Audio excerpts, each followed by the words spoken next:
اپنے دشمن کی لاشوں کے ساتھ یہ سلوک نہ صرف یہ کہ اسے پسند نہ آیا بلکہ اس نے نفرت کی نگاہ سے دیکھا۔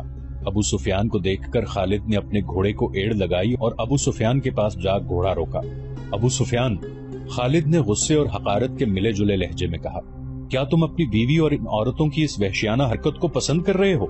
ابو سفیان نے خالد کی طرف ایسی نگاہوں سے دیکھا جن میں بے بسی کی جھلک تھی اور صاف پتہ چلتا تھا کہ اسے لاشوں کے ساتھ اپنی بیوی کا یہ سلوک پسند نہیں۔ خاموش کیوں ہو ابو سفیان؟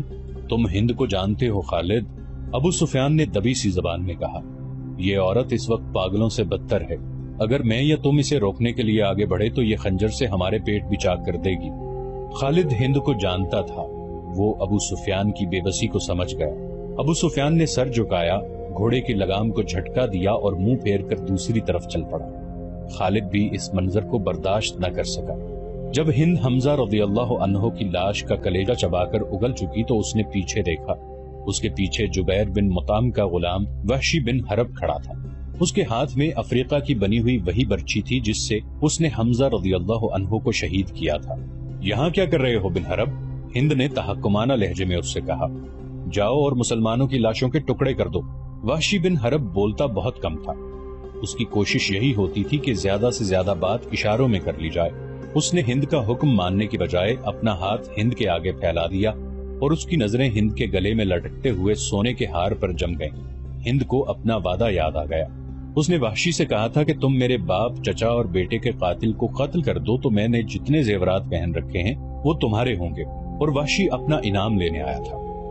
ہند نے اپنے تمام زیورات اتار کر وحشی بن حرب کے پھیلے ہوئے ہاتھ پر رکھ دیے۔ وحشی کے ہونٹوں پر مسکراہٹ آ گئی اور وہ وہاں سے چل پڑا۔ ہند پر اس وقت فتح اور انتقام کا بھوت سوار تھا۔ ٹھہر جاؤ بن حرب، ہند نے جوشیلی آواز میں اس حبشی کو بلایا۔ وہ جب اس کے پاس گیا تو ہند نے کہا، میں نے تمہیں کہا تھا کہ میرا کلیجہ ٹھنڈا کر دو تو تمہیں اپنے زیورات دوں گی، لیکن تم اس سے زیادہ انعام کے حقدار ہو۔ ہند نے قریش کی عورتوں کی طرف اشارہ کیا اور کہا، تم جانتے ہو ان عورتوں میں کنیزیں کون کون سی ہیں؟ دیکھو، وہ جوان بھی ہیں، خوبصورت بھی، تمہیں جو کنیز اچھی لگتی ہے لے جاؤ۔ وحشی بن حرب نے اپنی عادت کے مطابق خاموشی سے چند لمحے ہند کے چہرے پر نظریں گاڑی، لیکن اس کی نظریں کنیزوں کی طرف نہ گئیں۔ اس نے انکار میں سر ہلایا اور وہاں سے چلا گیا۔ کچھ دیر بعد میدان جنگ کی ہولناکی میں سے ہند کی بلند اور مترنم آواز سنائی دینے لگی۔ مورخ ابن ہشام کے مطابق اس نے ترنم سے جو نغمہ گایا اس کے الفاظ کچھ اس طرح تھے۔ وہ کہنے لگی کہ ہم نے بدر کے معرکے کا حساب برابر کر لیا ہے، ایک خونریز معرکے کے بدلے ہم نے ایک خونریز معرکہ لڑ لیا ہے۔ عتبہ کا غم میری برداشت سے باہر تھا، عتبہ میرا باپ تھا، مجھے چچا کا بھی غم تھا، اپنے بیٹے کا بھی غم تھا، اب میرا سینہ ٹھنڈا ہو گیا ہے، میں نے اپنی قسم پوری کر لی ہے، وحشی نے میرے دل کے درد کا مداوا کر دیا ہے، میں عمر بھر وحشی کی احسان مند رہوں گی، اس وقت تک جب تک میری ہڈیاں قبر کی مٹی میں مل کر مٹی نہیں ہو جاتی۔ ابو سفیان اس بھیانک منظر کو برداشت نہ کر سکا تھا، وہ پہلے ہی منہ پھیر کر جا چکا تھا۔ اس نے اپنے دو ساتھیوں سے کہا کہ اسے یقین نہیں آ رہا کہ محمد صلی اللہ علیہ وسلم زندہ ہے۔ خالد نے دور سے کسی اور کو دیکھ کر سمجھ لیا ہوگا کہ وہ محمد ہیں۔ کسی نے ابو سفیان سے کہا۔ ابو سفیان یہ کہہ کر کہ وہ اپنی آنکھوں سے دیکھ کر آتا ہے، اس تنگ سے درے کی طرف چلا گیا جہاں سے خالد اپنے سواروں کو واپس لایا تھا۔ وہ ایسی جگہ جا کھڑا ہوا جہاں سے اسے مسلمان بیٹھے ہوئے نظر آ رہے تھے۔ محمد کے پیروکاروں، ابو سفیان نے بلند آواز سے کہا، کیا تم میں محمد صلی اللہ علیہ وآلہ وسلم زندہ ہیں؟ رسول کریم صلی اللہ علیہ وسلم نے آواز سنی تو اپنے ارد گرد بیٹھے ہوئے مسلمانوں کو اشارہ کیا کہ وہ خاموش رہیں۔ ابو سفیان نے اپنا سوال اور زیادہ بلند آواز سے دہرایا، اب بھی اسے کوئی جواب نہ ملا۔ کیا ابو بکر تم میں زندہ موجود ہے؟ ابو سفیان نے بلند آواز سے پوچھا، اب بھی اسے کوئی جواب نہ آیا۔ 3 بار پوچھنے کے باوجود بھی مسلمان خاموش رہے۔ کیا عمر زندہ ہے؟ ابو سفیان نے پوچھا۔ اب کے بھی مسلمانوں نے خاموشی اختیار کی رکھی۔ ابو سفیان نے گھوڑے کو دوڑایا، اس نے نیچے دیکھا، قریش کے بہت سے آدمی رسول اکرم صلی اللہ علیہ وسلم کے متعلق صحیح خبر سننے کو بےتاب کھڑے تھے۔ اے اہل قریش، ابو سفیان نے چلا کر اعلان کیا، محمد صلی اللہ علیہ وسلم مر چکے ہیں، نعوذ باللہ، ابو بکر اور عمر بھی زندہ نہیں، اب مسلمان تمہارے سائے سے بھی ڈریں گے، خوشیاں مناؤ، ناچو۔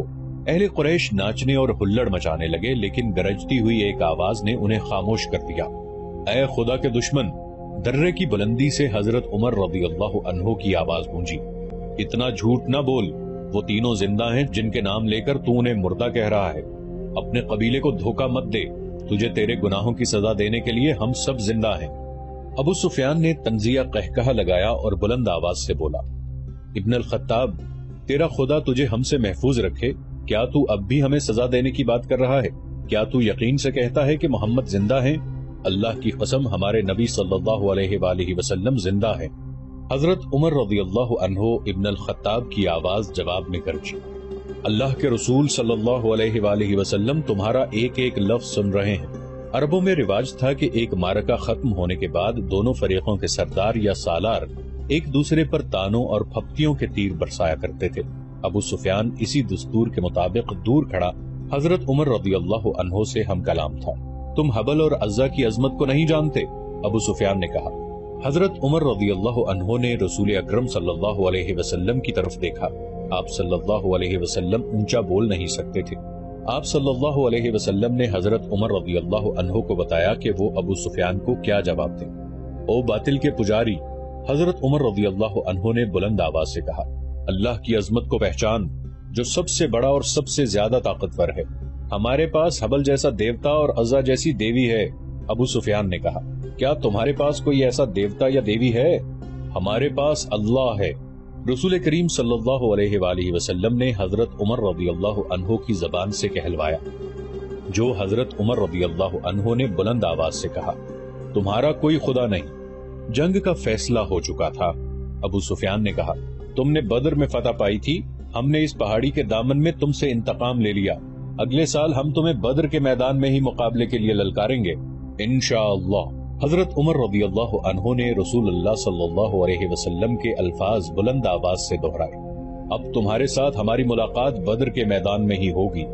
ابو سفیان نے گھوڑا موڑا، گھوڑا 2 قدم ہی چلا ہوگا کہ اس نے گھوڑے کو روک دیا۔ اے عمر، ابو بکر اور محمد، ابو سفیان نے اب کے ذرا ٹھہری ہوئی آواز میں کہا، تم جب میدان سے اپنی لاشیں اٹھاؤ گے تو تمہیں کچھ ایسی لاشیں بھی ملیں گی جن کے اعضاء کٹے ہوئے ہوں گے اور انہیں چیرا پھاڑا گیا ہوگا۔ خدا کی قسم، میں نے کسی کو ایسا کرنے کا حکم نہیں دیا تھا، اور میں نے تمہاری لاشوں کے ساتھ یہ سلوک بالکل بھی پسند نہیں کیا۔ اگر اس کا الزام مجھ پر عائد کرو گے تو میں اسے اپنی توہین سمجھوں گا۔ ابو سفیان نے گھوڑا موڑا اور گھوڑے کو ایڑ لگا دی۔ چلتے چلتے خالد کے گھوڑے نے اپنے آپ ہی رخ بدل لیا۔ خالد کو گھوڑے کو نہ روکا، وہ سمجھ گیا کہ گھوڑے نے پانی کی مشک پا لی ہے۔ کچھ دور جا کر گھوڑا نیچے اترنے لگا۔ خالد کو یہ مقام یاد آ گیا۔ جنگ احد کے بعد واپسی پر قریش نے کچھ دیر یہاں قیام کیا تھا۔ نیچے پانی کا خاصا ذخیرہ موجود تھا۔ گھوڑا بڑا تیزی سے گھاٹی اتر گیا اور پانی پر جا رکا۔ خالد گھوڑے سے کود کر نیچے اترا اور 2 زانو ہو کر چلو بھر بھر کر اپنے چہرے پر پانی پھینکنے لگا۔ ذرا سستانے کے لیے بھربری سی ایک چٹان کے ساتھ بیٹھ گیا۔ اسے وہ وقت یاد آیا جب احد کے معرکے کے بعد اہل قریش واپس آئے تھے۔ انہوں نے مدینہ سے کچھ دور آ کر قیام کیا تھا۔ اس قیام کے دوران قریش کے سردار اس بحث میں الجھ گئے تھے کہ واپس مکہ پہنچا جائے یا مسلمانوں پر ایک اور حملہ کیا جائے۔ صفوان بن امیہ نے کہا تھا، ہم شکست کھا کر نہیں آئے۔ اگر تم یہ سمجھتے ہو کہ مسلمانوں کی حالت بہت بری ہے تو اپنی حالت دیکھو، ہماری حالت بھی اچھی نہیں ہے۔ اب مسلمانوں کے ساتھ اتنی جلدی لڑنے کا خطرہ مول نہیں لینا چاہیے، ہو سکتا ہے قسمت ہمارا ساتھ نہ دے۔ جب یہ بحث جاری تھی تو قریش کے کچھ آدمی 2 مسافروں کو پکڑ کر سرداروں کے سامنے لے آئے۔ انہیں بتایا گیا کہ یہ دونوں آدمی جو اپنے آپ کو مسافر کہتے ہیں، ہمارے خیموں کے ارد گرد گھوم پھر رہے تھے اور ہمارے 4-5 آدمیوں سے انہوں نے پوچھا کہ تم لوگ کہاں جا رہے ہو۔ ان دونوں نے ابو سفیان اور دوسرے سرداروں کے سامنے بھی یہی بیان دیے کہ وہ مسافر ہیں اور کسی جگہ کا نام لے کر کہا کہ وہ ادھر جا رہے ہیں۔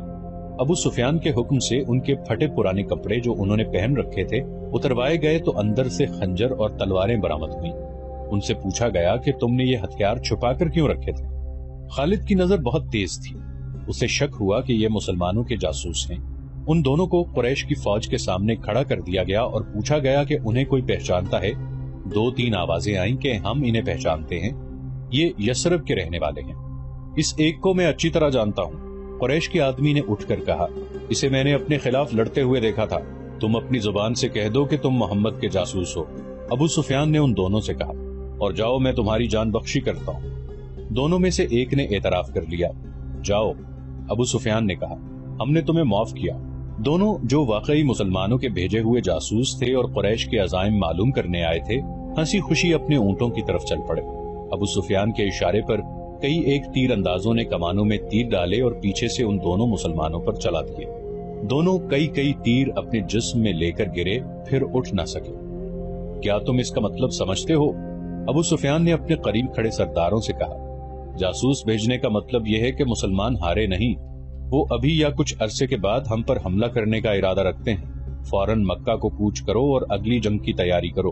اگلے روز رسول اکرم صلی اللہ علیہ وآلہ وسلم کو کسی نے آ کر بتایا کہ اہل قریش نے جہاں پڑاؤ کیا تھا وہاں اپنے دونوں جاسوسوں کی لاشیں پڑی ہوئی ہیں اور اہل قریش مکہ کو روانہ ہو گئے ہیں۔ خالد نے یہ پہلی جنگ لڑی، لیکن وہ سمجھتا تھا کہ وہ مسلمانوں کو شکست نہیں دے سکا ہے۔ آج 4 برس بعد وہ اس سوچ میں غرق تھا کہ مسلمانوں کی یہ طاقت عام انسانوں کی طاقت نہیں تھی، کوئی راز ہے کہ جسے وہ ابھی تک پا نہیں سکا۔ اسے اہل قریش کی کچھ خامیاں یاد آنے لگی، کچھ باتیں اور کچھ اعمال اسے اچھے نہیں لگ رہے تھے۔ اسے یہودیوں کی 2 بڑی خوبصورت عورتیں بھی یاد آئیں جو اہل قریش کے سواروں میں گھل مل گئی تھیں۔ وہ جانتا تھا کہ یہودی اپنی نسوانی حسن کے جادو سے اہل قریش پر چھا جانے کی اور انہیں مسلمانوں کے خلاف استعمال کرنے کی کوشش کر رہے ہیں۔ یہ طریقہ اسے پسند نہ تھا، لیکن ان میں سے ایک عورت ایک روز خالد سے ملی تو خالد نے محسوس کیا کہ یہ عورت جو کچھ کہہ رہی ہے اس میں عقل و دانش ہے۔ اس عورت کے حسن و جوانی کا اپنا ایک اثر تھا، لیکن طلسم جو اس کی زبان میں تھا اس کا اثر خالد نے بھی محسوس کیا۔ کچھ دیر تک یہ عورت خالد کے خیالوں پر چھائی رہی۔ اس کا گھوڑا ہنہنایا تو خالد جیسے خواب سے بیدار ہو گیا۔ وہ تیزی سے اٹھا، گھوڑے پر سوار ہوا اور پھر مدینہ کے راستے پر ہو لیا۔ ولید کا بیٹا خالد شہزادہ تھا، عیش و عشرت کا بھی دلدادہ تھا، لیکن فن حرب و ضرب کا جنون ایسا تھا کہ عیش و عشرت کو اس جنون پر حاوی ہونے نہیں دیتا تھا۔ مدینہ کی طرف جاتے ہوئے اسے وہ حسین و جمیل یہودن یاد آئی جس کا نام یحاوا تھا۔ اس نے اس یہودن کو ذہن سے نکال دیا، لیکن یحاوا رنگ برنگی تتلی بن کر اس کے ذہن میں اڑتی رہی۔ خالد اسے ذہن سے نکال نہ سکا۔ خالد کے ذہن میں اڑتی ہوئی اس تتلی کے رنگ پھیکے پڑنے لگے، پھر تمام رنگ مل کر سرخ ہو گئے، خون جیسے سرخ۔ یہ ایک بھیانک یاد تھی۔ خالد نے اسے ذہن سے اگل دینے کی بہت کوشش کی تھی، لیکن تتلی جو زہریلی بھیڑ بن گئی تھی اس کے ذہن سے نہ نکلی۔ یہ معرکہ احد کے 3-4 ماہ بعد کا واقعہ تھا۔ یہ ایک سازش تھی جس میں وہ شریک نہ تھا، لیکن وہ قبیلہ قریش کا ایک بڑا ہی اہم فرد تھا۔ مسلمانوں کے خلاف کسی سازش میں شریک نہ ہونے کے باوجود وہ دعویٰ نہیں کر سکتا تھا کہ وہ اس میں شریک نہ تھا۔ معرکہ احد میں زخمی ہونے والے بعض اہل قریش کے زخم ابھی ٹھیک نہیں ہوئے تھے کہ ایک روز خالد کو خبر ملی کہ مدینہ سے 6 مسلمان تبلیغ اسلام کے لیے رجی کی طرف جا رہے تھے، کہ عفان سے تھوڑی دور ایک غیر مسلم قبیلے نے انہیں روک لیا اور ان میں سے 2 کو مکہ لایا گیا ہے اور انہیں نیلام کیا جا رہا ہے۔ خالد دوڑتا ہوا وہاں گیا۔ وہ 2 مسلمان خبیب رضی اللہ عنہ بن عدی اور زید رضی اللہ عنہ بن دثنہ تھے۔ خالد دونوں کو جانتا پہچانتا تھا، وہ اسی کے قبیلے کے افراد ہوا کرتے تھے۔ انہوں نے اسلام قبول کر لیا تھا۔ ان میں حب رسول صلی اللہ علیہ وآلہ وسلم کا یہ عالم تھا کہ رسول خدا صلی اللہ علیہ وآلہ وسلم پر جان قربان کرنے کو تیار رہتے تھے۔ رسول خدا صلی اللہ علیہ وآلہ وسلم انہیں بہت عزیز رکھتے تھے۔ خالد نے دیکھا کہ انہیں ایک چبوترے پر کھڑا کر دیا گیا تھا اور ارد گرد اہل قریش کا ہجوم تھا۔ ایک غیر مسلم قبیلے کے 4 افراد ان کے پاس کھڑے تھے، دونوں کے ہاتھ رسیوں سے بندھے ہوئے تھے۔ یہ دونوں مسلمان ہیں۔ ایک آدمی چبوترے پر کھڑا اعلان کر رہا تھا، یہ دونوں احد میں تمہارے خلاف لڑے تھے، ان کے ہاتھوں تمہارے عزیز اور خون کے رشتہ دار مارے گئے تھے۔ ہے کوئی جو انتقام کی آگ بجھانا چاہتا ہے؟ انہیں خریدو، انہیں اپنے ہاتھوں قتل کرو اور خون کے بدلے خون بہاؤ۔ یہ آدمی سب سے اونچی بولی دینے والے کو ملیں گے۔ بولو 2 گھوڑے، ایک آواز آئی۔ بولو، بڑھ کر بولو، 2 گھوڑے 1 اونٹ، ایک اور آواز آئی۔ گھوڑوں اونٹوں کو چھوڑو، سونے میں بولی دو، سونا لاؤ، دشمن کے خون سے انتقام کی پیاس بجھاؤ۔ وہ لوگ جن کے قریبی رشتہ دار احد کی لڑائی میں مارے گئے تھے بڑھ چڑھ کر بولی دے رہے تھے۔ خبیب رضی اللہ عنہ اور زید رضی اللہ عنہ چپ چاپ کھڑے تھے۔ ان کے چہروں پر خوف نہ تھا، گھبراہٹ نہیں تھی، ہلکی سی بے چینی بھی نہیں تھی۔ خالد ہجوم کو چیرتا ہوا آگے چلا گیا۔ اور قریش کے سردار کے جنگجو بیٹے خبیب رضی اللہ عنہ نے خالد کو دیکھ کر بڑی بلند آواز سے کہا، تیرا قبیلہ ہم دونوں کا خون بہا کر اس مقدس آواز کو خاموش نہیں کر سکتا جو غار ہرا سے اٹھی ہے۔ لا اپنے قبیلے کا کوئی نامور لڑاکا اور میرے ہاتھ کھلوا دے، پھر دیکھ کون کس کے خون سے پیاس بجھاتا ہے۔ میدان جنگ میں پیٹھ دکھانے والوں، زید نے گرجدار آواز میں کہا، تم نے شکست کا انتقام ہمارے بھائیوں کی لاشوں سے لیا۔ تمہاری عورتوں نے احد کے میدان میں ہماری لاشوں کے کان اور ناکیں کاٹ کر ان کے ہار اپنے گلوں میں لٹکائے ہیں۔ آج 4 برس بعد مدینہ کی طرف جاتے ہوئے خالد کو خبیب رضی اللہ عنہ اور زید رضی اللہ عنہ کی للکار اور تانے صاف سنائی دے رہے تھے۔ وہ زید کے تانے کو برداشت نہیں کر سکا تھا۔ آج 4 برس بعد اسے یہ تانا یاد آیا تو اس کے جسم نے بھی جھرجھری لی۔ اسے احد کے میدان کا وہ منظر یاد آیا جب ابو سفیان کی بیوی ہند نے حمزہ رضی اللہ عنہ کی لاش کا کلیجہ نکال کر اپنے منہ میں ڈال لیا اور چبا کر اگل دیا تھا۔ اسی عورت نے اپنے ساتھ کی عورتوں سے کہا تھا کہ وہ مسلمانوں کی لاشوں کے کان اور ناکیں کاٹ کر لائیں۔ ان عورتوں نے اس کے آگے کانوں اور ناکوں کا ڈھیر لگا دیا تھا۔ ہند نے ان کانوں اور ناکوں کا ہار بنایا اور اپنے گلے میں ڈال لیا تھا اور وہ پاگلوں کی طرح میدان میں ایک گیت گاتی اور ناچتی پھر رہی تھی۔ اس منظر کو اس کے خامند ابو سفیان نے پسند نہیں کیا تھا۔ خالد نے تو نفرت سے منہ پھیر لیا تھا۔ 3-4 ماہ بعد 2 مسلمان جن کے ہاتھ رسیوں سے بندھے ہوئے تھے اسے تانے دے رہے تھے۔ وہ اوچھے طریقے سے انتقام لینے والا آدمی نہیں تھا۔ وہ یہاں سے کھسک آیا اور اہل قریش کے ہجوم میں گم ہو گیا۔ اسے اس قبیلے کا ایک آدمی مل گیا جو ان 2 مسلمانوں کو پکڑ لایا تھا۔ کسی بھی تاریخ میں اس قبیلے کا نام نہیں ہے۔ مورخوں نے بھی شام کے حوالے سے ایک جنگجو قبیلہ لکھا ہے جو قریش کا اتحادی تھا۔ خالد نے اس جنگجو قبیلے کے اس آدمی سے پوچھا کہ ان 2 مسلمانوں کو کس طرح پکڑا گیا۔ خدا کی قسم، اس آدمی نے کہا، کہو تو ہم ان مسلمانوں کے رسول کو پکڑ لائیں اور نیلامی کے چبوترے پر کھڑا کر دیں۔ تم جو کام نہیں کر سکتے اس کی قسم نہ کھاؤ۔ خالد نے کہا، مجھے یہ بتاؤ کہ ان 2 کو کہاں سے پکڑا گیا ہے؟ یہ 6 تھے، اس شخص نے جواب دیا۔ ہم نے احد میں مارے جانے والوں کا انتقام لیا ہے، آئندہ بھی ایسے ہی انتقام لیتے رہیں گے۔ ہمارے قبیلے کے کچھ آدمی مدینہ میں محمد کے پاس گئے اور کہا کہ وہ اسلام قبول کرنے آئے ہیں۔ انہوں نے یہ بھی کہا کہ ان کا پورا قبیلہ اسلام قبول کرنے کا ارادہ کر چکا ہے، لیکن پورا قبیلہ مدینہ نہیں آ سکتا۔